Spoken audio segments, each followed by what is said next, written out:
49장 감사해요 찬양함으로 12월 첫째 주일 예배를 하나님께 드리겠습니다.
하나님의 영이시니 예배하는 자가 신령과 진정으로 예배할지니라. 아멘.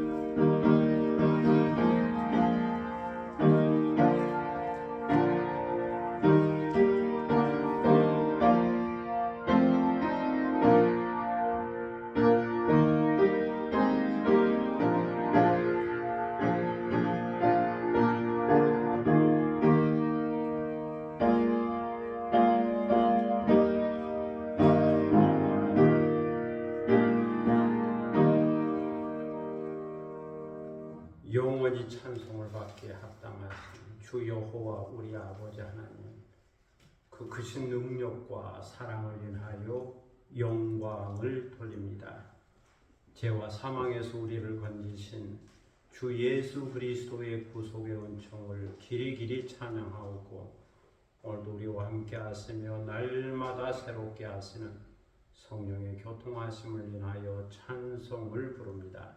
성부 성자 성령께 세세 무궁토록 영광이 있을지어다. 아멘. 다 함께 일어서셔서 찬송가 27장 부르시겠습니다.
나라를 살리려 그 영광 떠나서 그 부끄러운 십자가 멀리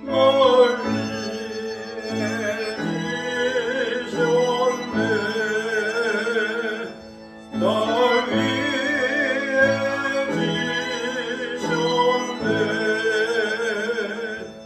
나 이제 생명이 있음은 주님의 은혜요. 저 사망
권세 겸비한 마음으로 참여 기도를 하나님께 드리겠습니다.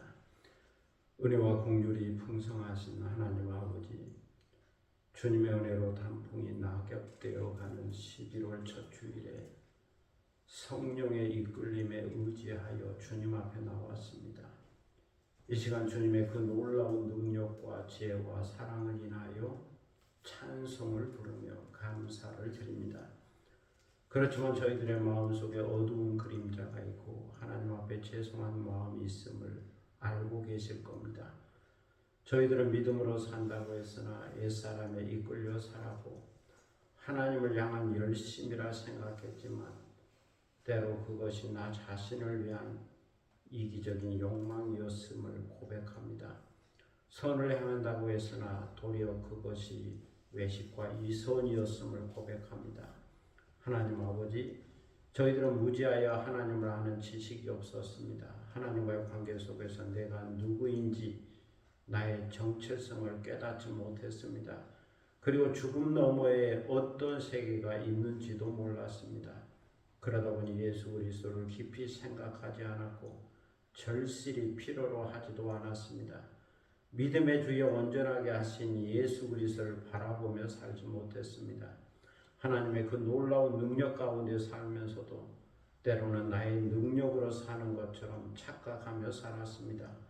죄를 알면서도 죄를 떠나지 못했고 의를 알면서도 의를 행하지 못했습니다.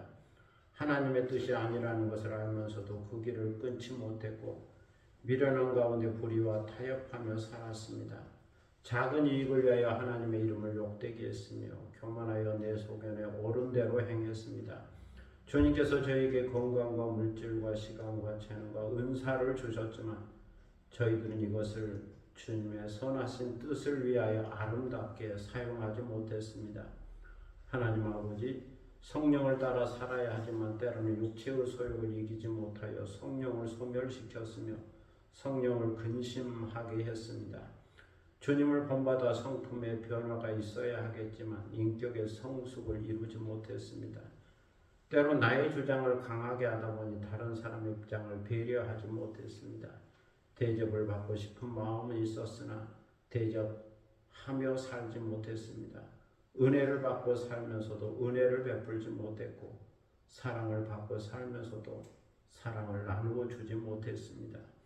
이 시간 이 모든 죄와 허물을 주님 앞에 회개하오니 저희들을 긍휼히 여겨주시고 십자가의 보혈로 깨끗하게 씻어 주옵소서. 주의 정직한 영으로 저희들을 새롭게 하여 주시고 자원하는 심령을 회복시켜 주옵소서.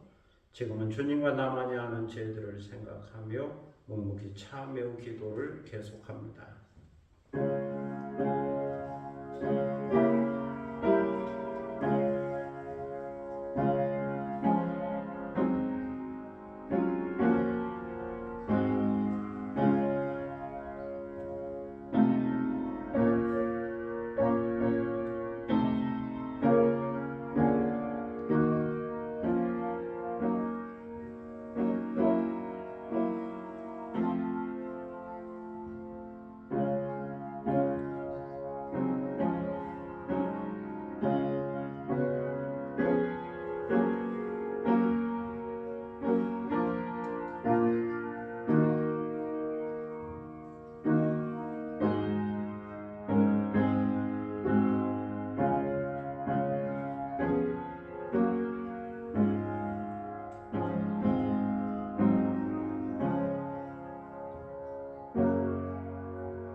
내가 내 허물을 빽빽한 구름에 사라진 같이 내 죄를 안개에 사라진 같이 도말하였으니 너는 내게로 돌아오라. 내가 너를 구속하였음이니라.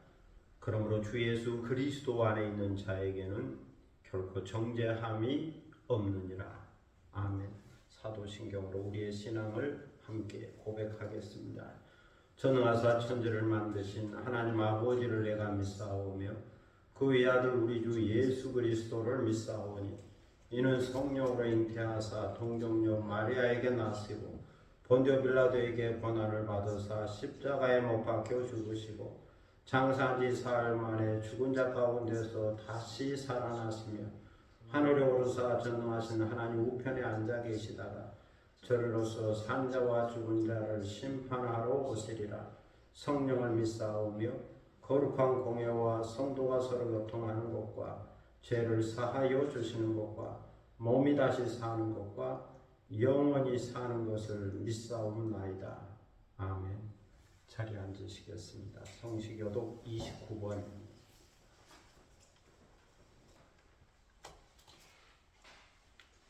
성시교독 29번 시편 65편 말씀을 함께 교독하도록 하겠습니다. 29번입니다.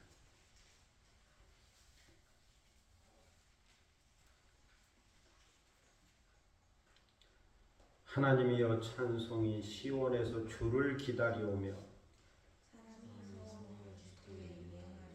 기도를 들으시는 주여 모든 육체가 주께 나아오리이다.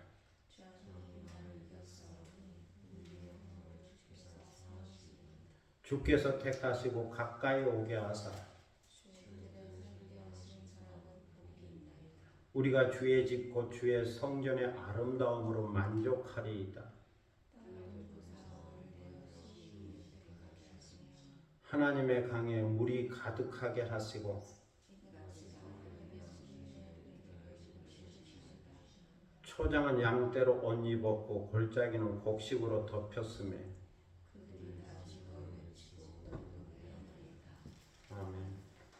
찬송가 529장 부르시겠습니다.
신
경건한 마음으로 예배드리고 성령의 임재와 성령의 충만함을 경험하고 말씀을 통하여 깨닫고 은혜받고 변화되는 시간 되기를 위하여 기도할 수 있기를 바랍니다.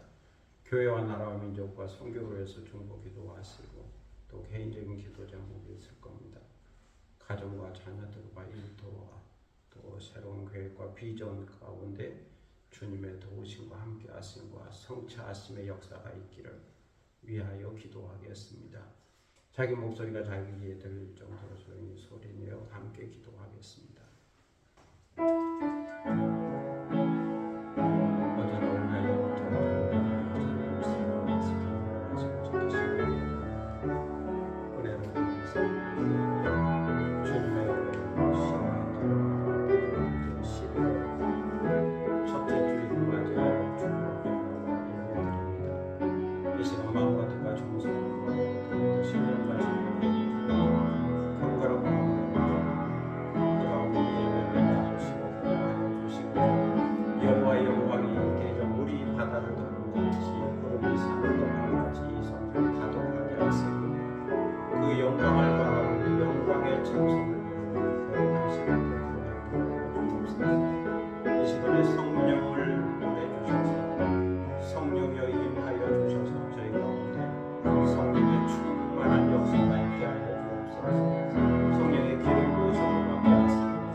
은혜가 있게 하시고 사랑이 넘치게 하시고 복음이 전파되게 하여 주옵소서.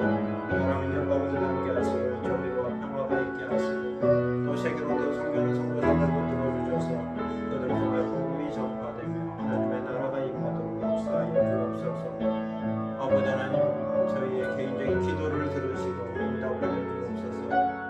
아내와 자녀들을 기억하셔서 언제나 건강하게 하시고 평안하게 하시고 자유하게 하시고 또 믿음으로 살게 하시고 행복하게 하시고 검사해야 할 좋은 것을 취할 수 있도록 인도하여 주옵소서.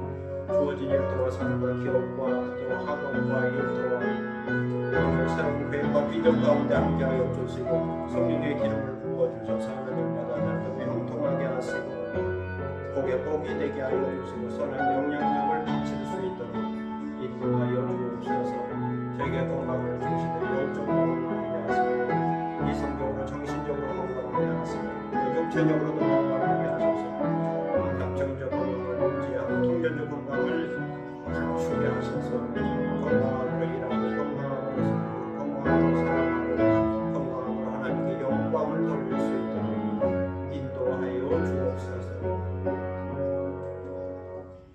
사랑의 아버지 하나님 은혜를 감사합니다. 오늘도 기도하고 우리의 간구하는 것을 들으시고 하늘문을 열어 저에게 복을 내리시며 응답하여 주시기를 기도드립니다. 오늘 시간 저희들은 하나님의 말씀 앞에 있습니다. 말씀하여 주옵소서. 저희가 듣기를 원합니다. 주의 세미한 음성을 듣게 하시고 깨닫게 하시고 새롭게 변화되게 하시고 결단하게 하시고 주의 말씀과 뜻 가운데 행할 수 있도록 인도하여 주옵소서. 이 시간을 주님께 의탁하오며 예수 그리스도의 이름으로 기도드립니다. 아멘.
하나님 말씀은 고린도전서 14장 26절로 40절. 고린도전서 14장 26절로 40절입니다. 신약성경 280년 되겠습니다. 이 계시의 말씀을 받들어 읽을 때에 살아계시는 하나님의 음성을 듣는 시간이 되시기를 바랍니다. 그런즉 형제들아 어찌할까? 너희가 모일 때에 각각 찬송시도 있으며 가르치는 말씀도 있으며 계시도 있으며 방언도 있으며 통역함도 있나니 모든 것을 덕을 세우기 위하여 하라. 만일 누가 방언으로 말하거든 두 사람이나 많아야 세 사람이 차례를 따라하고 한 사람이 통역할 것이요 만일 통역하는 자가 없으면 교회에서는 잠잠하고 자기와 하나님께 말할 것이요 예언하는 자는 둘이나 셋이나 말하고 다른 이들은 분별할 것이요 만일 곁에 앉아 있는 다른 이에게 계시가 있으면 먼저 하던 자는 잠잠할지니라. 너희는 다 모든 사람으로 배우게 하고 모든 사람으로 권면을 받게 하기 위하여 하나씩 예언할 수 있느니라. 예언하는 자들의 영은 예언하는 자들에게 제재를 받나니 하나님은 무질서의 하나님이 아니시요 오직 화평의 하나님이시니라. 모든 성도가 교회에서 함과 같이 여자는 교회에서 잠잠하라. 그들에게는 말하는 것을 허락함이 없나니 율법에 이른 것 같이 오직 복종할 것이요 만일 무엇을 배우려거든 집에서 자기 남편에게 물을 지니 여자가 교회에서 말하는 것은 부끄러운 것이라. 하나님의 말씀이 너희로부터 난 것이냐 또는 너희에게만 임한 것이냐. 만일 누구든지 자기를 선지자나 혹은 신령한 자로 생각하거든 내가 너희에게 편지하는 이 글이 주의 명령인 줄 알라. 만일 누구든지 알지 못하면 그는 알지 못한 자니라. 그런즉 내 형제들아 예언하기를 사모하며 방언 말하기를 금하지 말라. 모든 것을 품위 있게 하고 질서 있게 하라. 아멘. 찬양하겠습니다. 참 예수 283장 내가 너를 도우리라. 1절 간주 2절 하겠습니다.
사랑하고를 하물며 너희를 그냥 둘까보냐.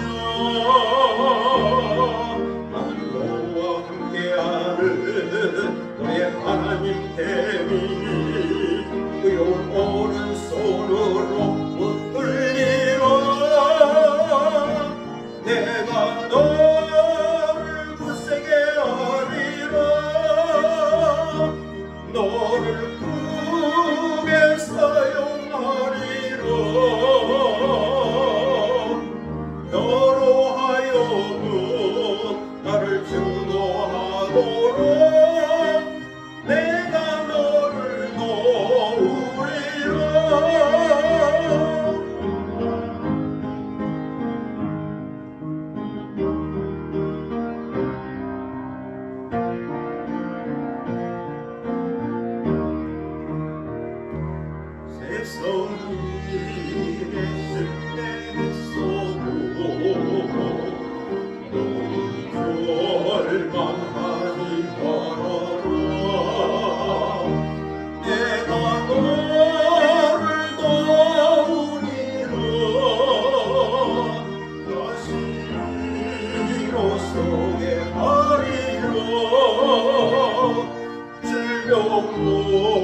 세계적인 컨설팅 회사 타워스 왓슨은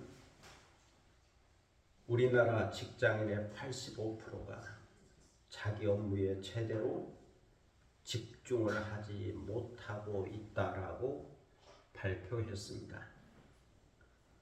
국내의 한 대기업 경제연구소는 이 문제를 좀 더 연구하여 보고서를 발표했는데, 그 보고서에 따르면 직장인들이 자기 일에 몰입을 하지 못하는 이유가 3가지였습니다. 첫째는 안정성의 위기입니다. 우리나라 직장인의 근속기간은 평균 5년 정도로 선진국의 절반 정도밖에 되지 않는다고 하죠. 창업이나 자영업 역시 2년 안에 망할 확률이 높기 때문에 미래에 대한 걱정이 이유가 되어 자기 일에 집중하지 못한다는 겁니다. 둘째는 의미의 위기입니다. 환경도 바뀌고 일의 처리 방법도 바뀌는 시대에 적응하기가 어려워 일을 하고 있는 의미를 모른다고 합니다. 그런데 생계를 위해 억지로 일하다 보니 거기에 집중이나 몰입을 하지 못하게 되는 거죠. 셋째는 활력의 위기입니다. 과도한 업무와 스트레스로 충분한 휴식을 취하지 못한 상태에서 다시 일터에 나가 반복적으로 일을 해야 하는 것이 현실입니다. 이처럼 일에 쏟을 수 있는 열정과 에너지가 없어서 집중하지 못한다는 겁니다. 그렇다면 오늘날 성도들이 예배드리는 자세는 어떨까요? 예배에 집중하고 몰입하고 있는 걸까요? 어쩌면 오늘날의 직장인들처럼 성도들도 예배에 집중하지 못할 수도 있습니다. 만약 하나님께 드리는 예배에 집중하지 못하게 하고 하나님께 몰입하지 못하게 하는 습관들이 있다면 그것들은 조심해야 할 겁니다. 예배에서의 질서와 화평을 찾지 못한다면, 신령한 의미를 찾지 못한다면, 치유와 회복과 열정과 에너지를 찾지 못한다면 이러한 것들은 예배의 집중을 방해하는 습관들이 될 겁니다. 오늘 본문 말씀은 고린도 교회의 예배 상황을 전제로 말씀하고 있습니다. 그 당시는 오늘날과 같은 제도권이 아니었기 때문에 예배의 어떤 형식과 틀이 잡혀 있지 않았습니다. 그래서 성도들이 모여서 예배를 드릴 때에 찬송시도 있고 가르치는 말씀도 있었죠. 또 거기에 계시도 있고 방언도 있고 방언 통역도 있었습니다.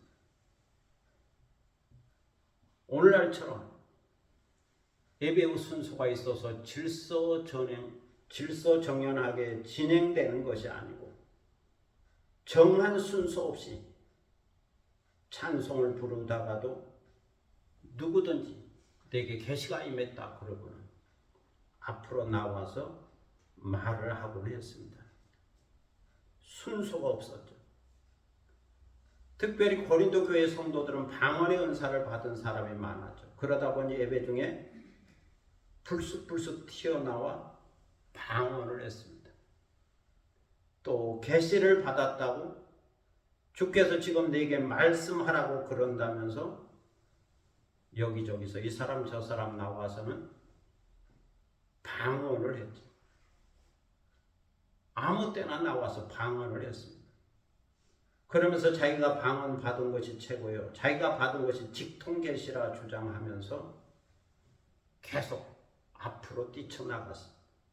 그러다 보니 교회가 소란스럽고 혼란스러워져.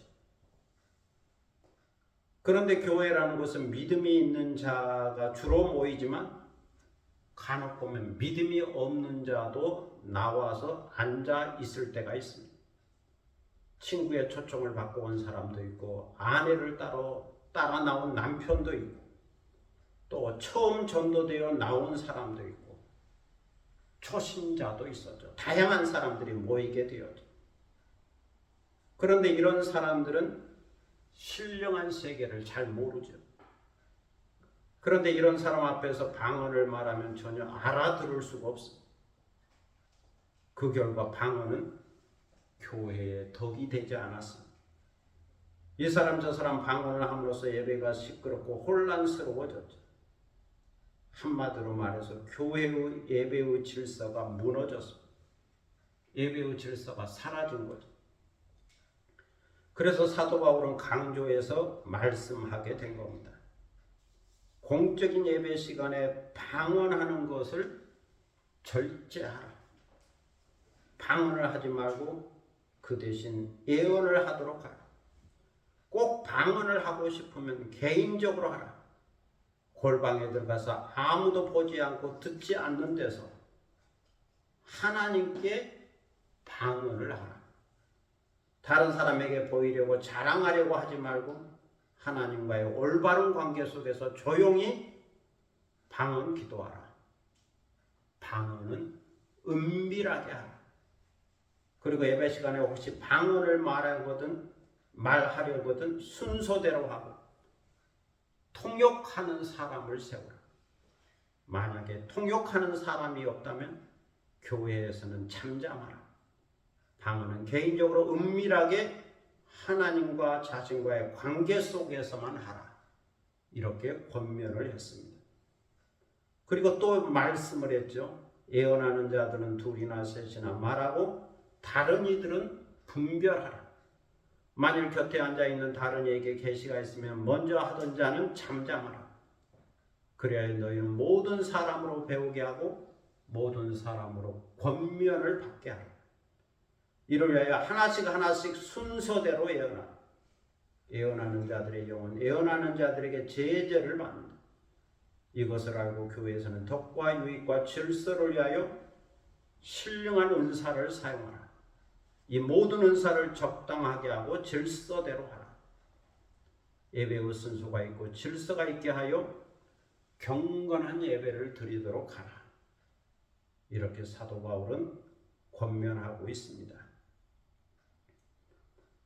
사도 바울이 고린도 교회에 계속 머물면서 목회를 한다면 사도 바울이 말씀을 전하면 되는 거니까, 또 다른 성도들은 잠잠하면 되니까 문제가 없지만, 이제 사도 바울이 선교를 해서 다른 지역으로 떠나면 사도 바울과 같은 지도자가 없기 때문에 여기저기서 계시를 받았다고 그러면서 말하기 때문에 교회가 시끄럽고 문제가 된 거죠. 그래서 공적인 예배 시간에는 방언은 절제하고 그 대신 예언을 하고, 계시를 받은 자가 먼저 이야기하고, 또 다른 계시가 있거든 순서대로 질서 있게 하라고 권면을 하고 있습니다. 그러면서 33절에서 또 말씀하죠.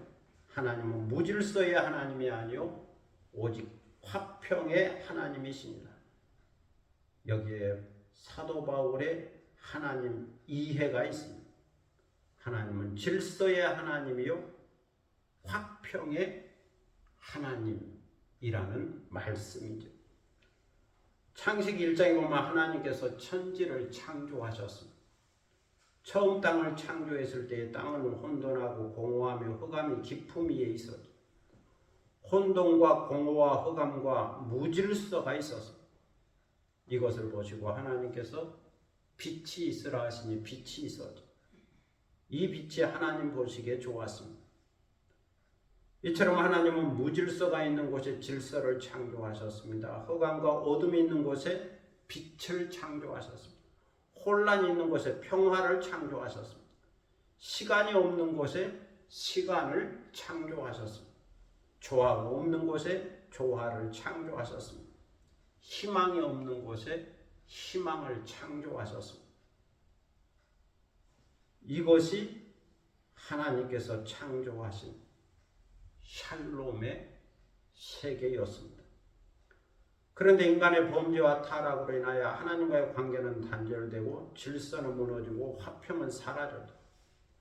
하나님과 사람의 관계가 단절되니 사람과 사람의 관계도 단절되고 사람과 자연의 관계도 단절되어서 비정상적 관계가 된 거죠. 이 단절된 관계를 회복하고 질서를 회복하고 화평을 회복하게 하여 하나님의 아들 예수 그리스도께서 이 땅에 오셨고 고난을 당하시고 십자가에 달리심으로써 관계를 회복하셨습니다. 그러므로 하나님의 아들 예수 그리스도를 믿는 사람들의 모임, 그리스도의 몸된 교회는 주님께서 세우신 그 질서 위에 세워졌다고 하는 사실을 분명하게 알아야 하는 거죠. 주님의 사랑과 화평과 질서 위에 교회가 세워졌다. 이것을 깨달아야 하는 겁니다. 이것을 알고 깨달은 교회라면 반드시 질서와 화평을 이루어 가야 하는 거죠. 교회를 시끄럽게 하고 혼란스럽게 하여 시장처럼 만들지 말아야 하는 겁니다. 교회는 조용해야 하고 경건해야 하고 거룩해야 하고 질서가 있어야 하는 거죠. 그리고 사랑과 화평과 하나됨과 조화를 이루어야 하는 것. 특별히 공적인 예배 시간은 더욱 질서가 있고 경건해야 하는 겁니다. 다음으로 34절에 보면 교회에서 여자는 잠잠하라고 말씀합니다. 여자들에게 말하는 것을 허락함이 없으니 율법에 이른 것 같이 오직 복종하라고 권면하죠. 여기서의 여자는 부인들, 남편이 있는 아내들을 두고 하는 말이죠. 만일 무엇을 배우려거든 집에서 자기 남편에게 물어보라고. 그렇지 않고 교회에서 여자가 자주 말하는 것은 부끄러운 일이라고까지 말하고 있습니다. 하나님의 말씀이 여자에게서만 난 것도 아니고 또 여자에게만 임한 것도 아니기 때문에 교회에서는 좀 잠잠하라고 권면하고 있습니다.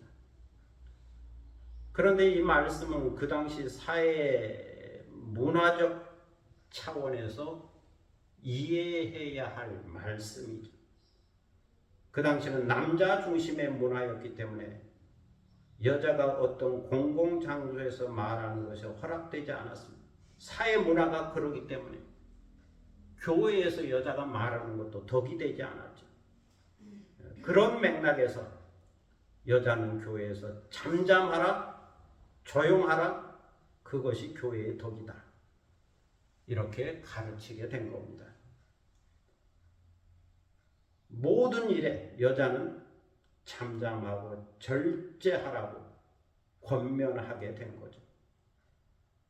그러나 오늘날은 여자가 교회에서 말해도 문제될 것이 없고 때로는 안수받은 목사가 설교해도 문제될 것이 없는 시대죠. 오늘날은 얼마든지 말하고 가르치고 설교할 수 있습니다. 시대가 달라진 거죠. 그렇다고 해서 여자 성도들이 교회에서 부정적인 말을 하라는 뜻은 아닙니다. 여자들이 교회에서 원망하고 불평한다든가 시기하고 질투한다든가 부정적인 말을 만들어서 소문을 낸다면 이것 또한 지혜롭지 못한 것이고 덕이 되지 않는 거죠. 그러므로 이 말씀도 지혜롭게 생각하여 교회의 덕이 되는 방향으로 적용해야 합니다. 여자가 말하는 것이 교회에 덕이 된다면 할 것이고 덕이 되지 않는다면 하지 말아야 한다는 선택적 말씀이라 그렇게 받을 수 있습니다. 다음으로 37절 이하에 보면 누구든지 자기를 선지자나 혹은 신령한 자로 생각하거든 내가 이렇게 편지로 보낸 이 글이 주님의 명령인 줄 알고 순종하라고 말씀하죠. 내가 이렇게까지 권면했는데 사도 바울의 입장에서 말씀을 하는 겁니다. 내가 이렇게까지 권면했는데 다른 계시 받았다고 그러고 다른 얘기를 하겠다면 내가 말하는 것이 주의 명령인 줄 알고 순종하라. 만일 누구든지 이것을 알지 못한다면 그는 알지 못한 자요, 깨닫지 못한 자요. 어떤 면에서는 그 계시가 잘못된 거다. 그러면서 마지막으로 한마디 더 합니다. 그런즉 내 형제들아 예언하기를 사모하며 방언 말하기를 금하지 말라. 예언을 사모하지만 방언 말하는 것을 금하지는 말라. 방언 그 자체는 금하지 말라. 교회 공적인 예배 시간에는 좀 절제할 것이고 개인적으로는 골방에서 얼마든지 할 수 있으니 방언을 금하지는 말라. 방언을 하되 개인적으로 하라는 거죠. 그것보다는 예언하기를 더 사모하라.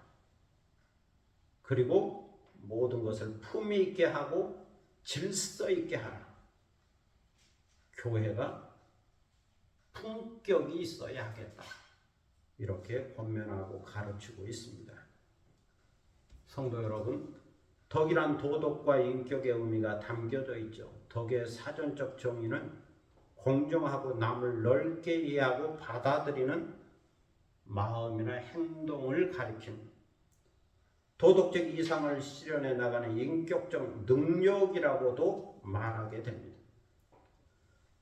중국의 사상가인 장자는 덕을 이렇게 설명했죠. 재주는 빨랫줄에 걸린 속옷과 같고 덕은 장롱 속에 넣어둔 속옷과 같다. 재주란 높은 산들바람만 스쳐도 대낮 하늘 밑에서 창피한 줄을 모르고 오가는 사람들의 눈앞에서 한껏 나풀거린다. 그러나 장롱 속의 덕이란 남의 시선을 피하여 그것을 입은 사람에게 추위를 면하게 해주려고 항상 기다리고 있을 뿐이다. 좋은 일을 했다여 생색을 내는 것은 무슨 꿍꿍이 속이 있었음을 말하는 것이므로 무사람들의 고마운 마음을 얻지 못한다. 이 정의를 살펴보면 덕이란 부끄러움이 무엇인지 아는 거죠. 안다면 행하지 않는 것이 복이다, 덕이다 하는 겁니다.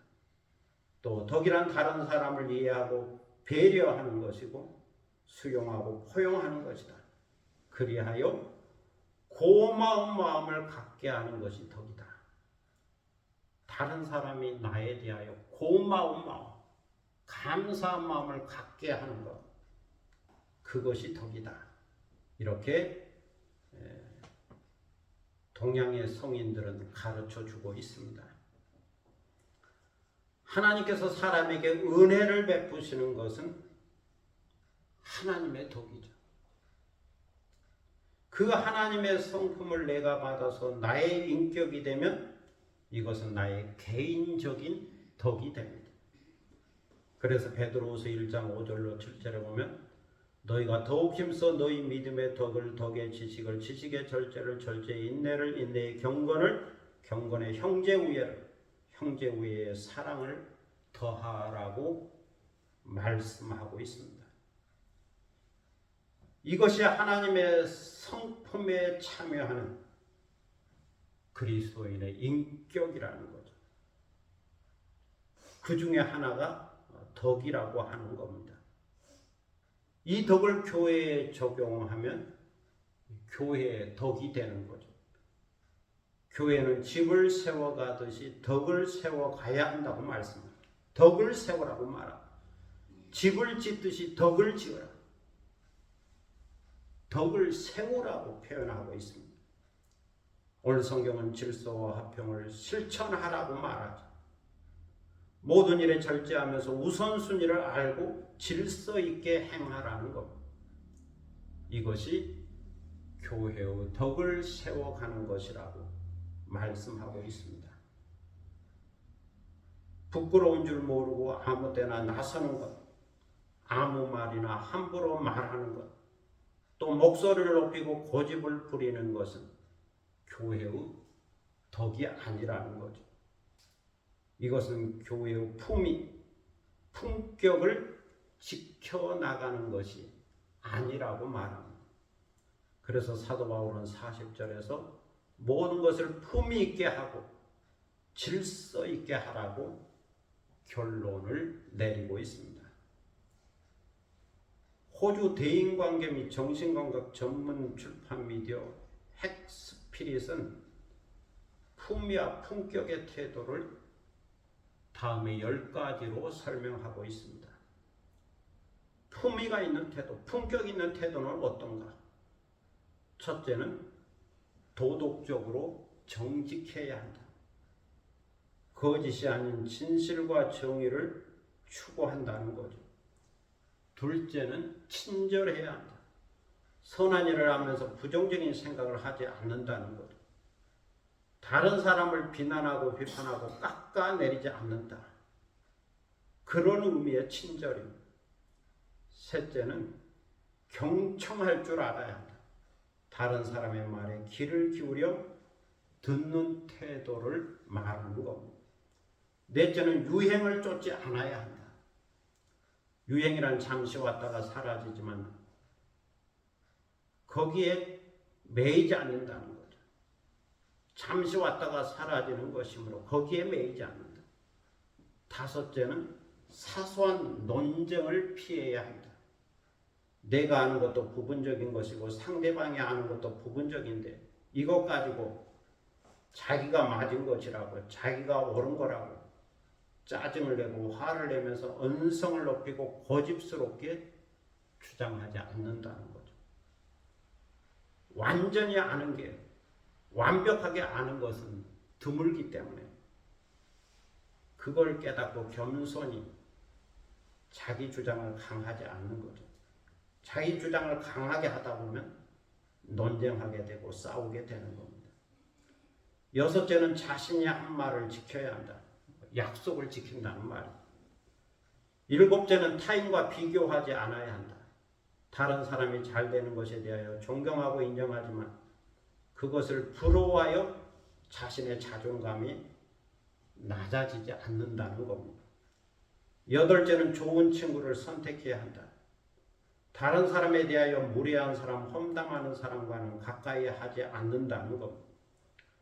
아홉째는 언제나 존중을 표해야 한다. 존중을 표현해야 한다. 패배를 해도 화를 내지 않고 예의를 갖추고 악수하면서 축하해 줄 줄 알아야 한다는 것. 특별히 스포츠 경기에서 혹시 패했다 할지라도 상대방을 존중하고 축하해 줄 줄 알아야 한다. 열째는 다른 사람의 확인을 구하지 않아야 한다. 이것은 다른 사람이 어떻게 말하나 그러면서 다른 사람의 인정에 매이지 말고 또 무언가를 증명하려고 애쓰지 말고 독립적인 사람이 되어야 한다는 뜻입니다. 이 10가지가 품위와 품격을 갖춘 사람의 태도라는 거죠. 그러니 교회 안에서도 이런 품위를 지켜야 한다. 교회에 품격이 있어야 한다. 라고 사도 바울은 가르쳐주고 있습니다. 성도 여러분, 이제 우리는 사랑을 추구하고 신령한 은사를 사모하여 받은 은사를 지혜롭게 활용할 수 있어야 합니다. 그리고 이 모든 은사들은 교회의 덕을 세우기 위하여 사용할 수 있어야 합니다. 교회의 유익과 질서와 화평을 위하여 은사를 사용해야 한다는 겁니다. 또 교회의 품위를 위하여 사용해야 한다는 거죠. 다른 사람을 이해하고 배려하고 공감하여 고마운 마음을 가질 수 있도록 이 은사로 섬겨야 한다는 겁니다. 교회에서든지 또는 사회에서든지 어디에서든지 나에 대하여 고마운 마음을 갖도록 은사를 활용하라. 은사로 섬기라는 거죠. 성령의 은사를 받았다고 해서 교만해지거나 교회를 혼란스럽게 하고 어지럽게 하는 것은 아름답지 않다는 겁니다. 하나님께서 교회에 주신 직분이 있고 질서가 있으니 그 직분에 따라 질서 있게 은사를 사용하고 섬겨야 한다는 거죠. 하나님의 영광과 교회의 덕을 위하여 또 개인의 신앙 성숙을 위하여 질서 있게 절제하면서 겸손한 마음으로 사랑의 마음으로 은사를 활용해야 한다는 겁니다. 오늘도 이렇게 깨닫고 신령한 은사를 받아서 교회의 덕을 세우고 질서와 화평의 하나님을 드러내고 품격 있고 질서가 있는 교회로 세워가는 여러분이 되시기를 축복합니다. 기도하겠습니다.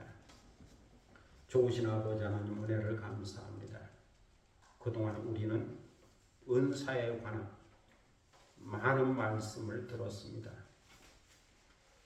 고린도전서 11장을 통하여 또 12장을 통하여 13장을 통하여 14장을 통하여 말씀하신 많은 은사에 관한 말씀을 들었는데 은사 중에 은사는 사랑의 은사고 그 다음은 예언의 은사고 말씀 사역의 은사고 그 다음에 신령한 은사가 많이 있지만 방언의 은사도 있으니 방언의 은사는 공적인 예배에서는 사용하지 말고 개인적으로 골방에서 하나님께 기도할 거라고 그리고 교회에서는 모든 은사를 질서 있게 사용하는 것이 교회의 덕이 되고 하나님께 영광이 된다고 그렇게 말씀하고 있고 또 하나님은 질서의 하나님이며 화평의 하나님인 것을 깨닫고 교회의 질서를 세우는 것이 무엇보다도 중요하고 교회를 품격 있게 품위 있게 세워가는 것이 소중하다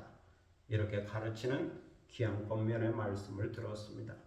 오늘 사도 바울이 가르쳐 주신 이 귀한 은사에 대하여 저희가 잘 배웠사오니 이 은사를 구하되 사랑과 예언의 은사를 구하고 특별히 교회와 주님의 영광을 위하여 이 은사를 활용하고 섬기고 봉사할 수 있게 하시고 이렇게 은사로 섬길 때 다른 사람 마음에 고마운 마음이 생길 수 있도록 이것이 덕이라는 것을 깨닫고 덕을 세워가는 저희들이 되게 하여 주옵소서. 교회에서도 덕을 세우게 하시고 가정에서도 덕을 세우게 하시고 그리고 사회에서도 덕을 세워서 덕 있는 믿음의 사람 되게 하여 주옵소서. 감사드리며 예수 그리스도의 이름으로 기도드립니다. 아멘. 찬송가를 바꾸겠습니다. 446장 부르시겠습니다. 446장.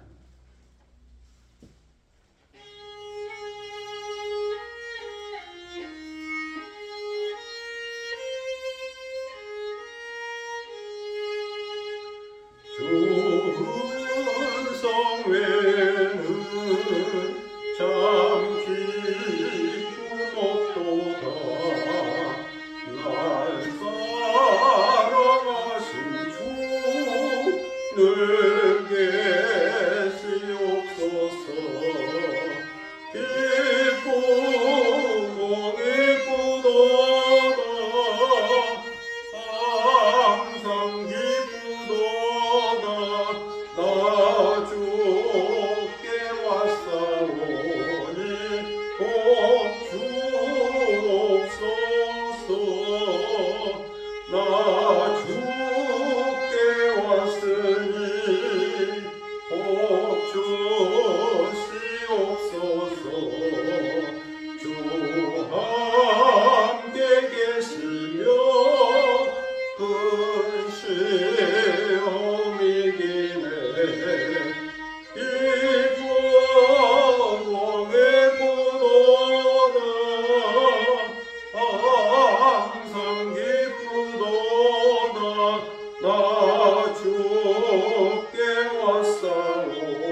아멘.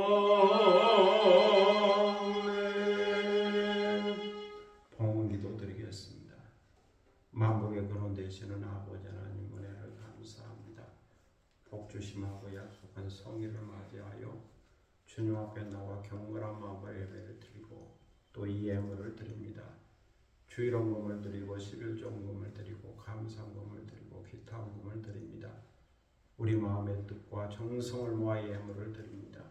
이 예물에는 우리의 감사의 마음이고 주님을 사랑하는 마음과 헌신과 충성의 마음이 담겨져 있습니다. 또 주님을 향한 기도 제목과 소원과 기대가 담겨져 있습니다. 이 모든 마음을 모아 이 예물을 드리오니 주께서 받으시고 후명하여 주시고 주님 앞에 올려진 향기로운 예물이 되게 하여 주옵소서. 드리는 손길을 기억하셔서 하늘의 복과 땅의 복을 더하시고 언제나 영적으로 육적으로 부족함이 없이 넉넉하고 풍족하게 하시고 하나님께로부터 받은 은사를 하나님의 영광을 위하여 또 교회의 덕을 위하여 또 개인적인 유익을 위하여 활용할 수 있고 섬길 수 있게 하시고 이 모든 것으로 하나님의 큰 뜻을 이루어가는 저희들이 되게 하시고 하나님의 복을 누리며 살도록 복에 복을 더하여 주옵소서. 감사드리며 예수 그리스도의 이름으로 봉헌기도 드립니다. 아멘. 자리에 앉으시겠습니다. 교회 소식 시간입니다. 옆에 계신 분과 뒤에 계신 분과 함께 인사를 나누시기를 바랍니다. 교회 오신 것을 환영합니다. 감사합니다. 오늘은 11월 첫 주일입니다. 주님의 은혜와 평안이 11월 한 달 동안 또 함께 하시기를 바랍니다. 추수감사 주일은 11월 셋째 주일입니다. 10일이 아닌 것 같은데 잘못 쓴 것 같아요. 네. 감사로 충만한 11월 한 달이 될 수 있기를 바랍니다. 한 주자는 오늘 시험이 있다고 그러네요. 네. 심리 테스트 1급 시험인데 또 그 1급 시험을 받아야 학생들에게 2급 심리 테스트 2급을 뭐 지도할 수 있다고 그래서 1급 시험 보러 갔습니다. 최종 시험인 것 같아요. 1시부터 본다는데 마음이 바빠서 일찍 갔네요. 뭐 12시 반까지 들어가야 된다고 그러는데 마음이 바빠서 먼저 간 것 같습니다. 이해해 주시기 바랍니다. 지난주 월요일에 지리산이 아니고 한라산 다녀왔습니다. 첫 비행기 타고 6시 비행기 타고 갔다 왔는데 제주도 공항에서 택시를 탔는데 택시 기사분이 저보고 먼저 나이가 어떻게 되냐고 그래서 60이라고 그랬더니 자기는 75세인데 54년 운전했대요 제주도에서. 그러면서 하는 말이 이거 청춘이시네요. 저보고 말이 얼마나 많으신지 말을 참 잘하시더라고. 그러면서 그 가는 길에 성판악 쪽으로 가는 길에 500년 묵은 소나무가 있는데 혹시 본 적 있냐고 그래요. 그래서 처음 듣는 얘기라고 잘 모른다고 그랬더니 자기가 구경시켜 주겠다고 그러면서 가는 길에 있으니까 잠깐 가라고. 그래서 갔더니 500년 묵은 소나무가 한 2그루인가 3그루 있더라고요. 그래서 인증샷 사진 찍고 제가 가면서 또 물었습니다. 제가 그 관음사에서 올라가야 되는데 관음사 절을 본 적이 없다고 그 근처에 있냐고 그랬더니 그것도 자기가 소개해 주겠다고 그 옆에 있다고. 그래서 그 관음사 입구도 소개해줘서 그쪽 방향으로 좀 지나갔는데 사진 찍으라고 그러더라고요. 옆에 불상이 저 안쪽에 있더라고요. 그래서 제가 뭐 찍을 일이 있겠어요. 입구만 찍으면 되지. 그랬더니 교회에서 오셨구만. 눈치가 백단이더라고요. 그래서 관음사에서 올라가서 백록담을 봤는데 사람들이 얼마나 많이 왔는지 한 200명은 있어 보여요. 줄을 섰는데 그 백록담 기념비 앞에서 사진 찍는 게 쉽지가 않아요. 줄을 섰기 때문에. 그래서 저는 옛날에 찍었기 때문에 안 찍었는데 이번에 찍은 것은 사람이 바뀔 때 그 순간 찰나를 그냥 찍은 겁니다. 옆에서. 그 옆에서 사진 찍으면서 이야기를 듣는데 아이고 저 사진 찍으려고 1시간 넘게 기다렸다고. 여러분 인증사진 혹시 찍으려면 1시간 이상 기다려야 됩니다. 그렇게 줄을 서서 찍는데 사람들이 참 많이 왔다. 월요일인데도 그렇게 많습니다. 백두대간은 사람 한 명 구경하기 어렵더니 한라산 유명한 산이니까 누가 오라고 그러지 않아도 그렇게 많은 사람들이 올라와서 사진 찍고 구경하는 것을 보았습니다. 서론이 길었는데 시 한 편 낭송하겠습니다.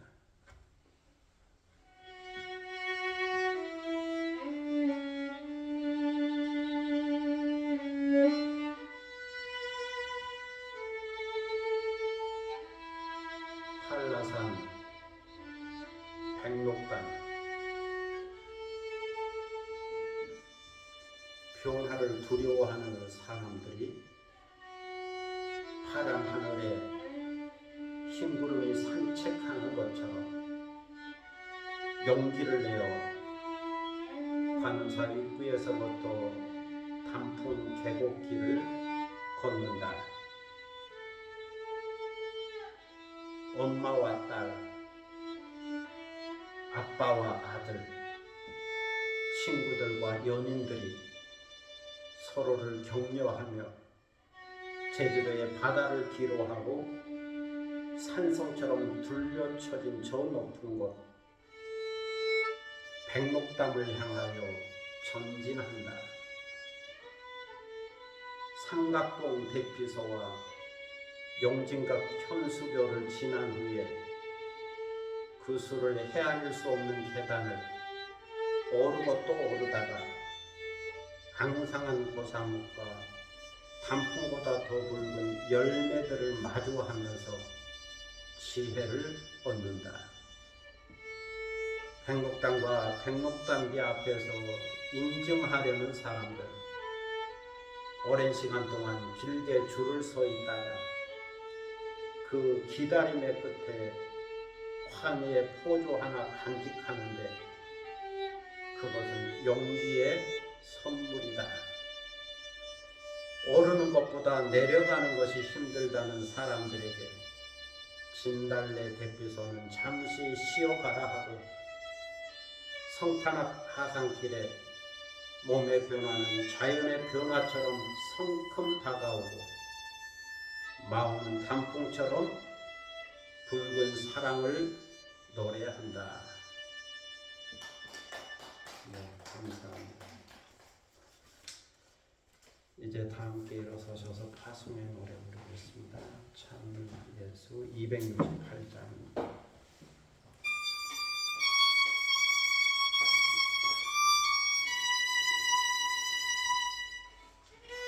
오는 길에 주의 평강 있으라. 평강의 왕 함께 가시니 너의 걸음 주 인도하시니 주의 강한 손 너를 구으시니 너의 가는 길에 주의 축복 있으리 영광의 주 함께 가시니 내가 밟는 모든 땅 주님 다스리리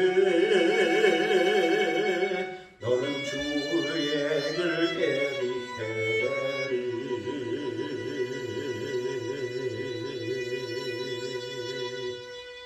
주님 나라 위하여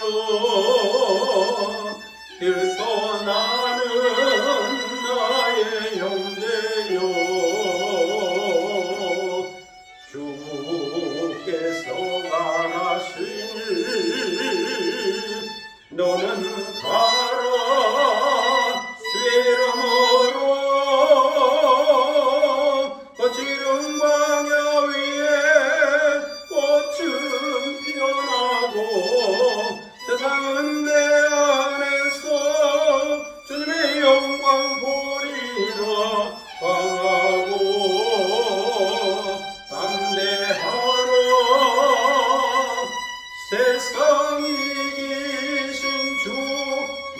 함께 너와 동행하시며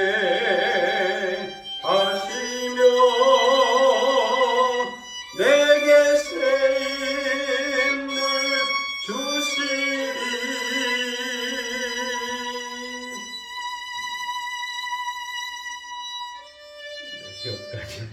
여기까지 하겠습니다.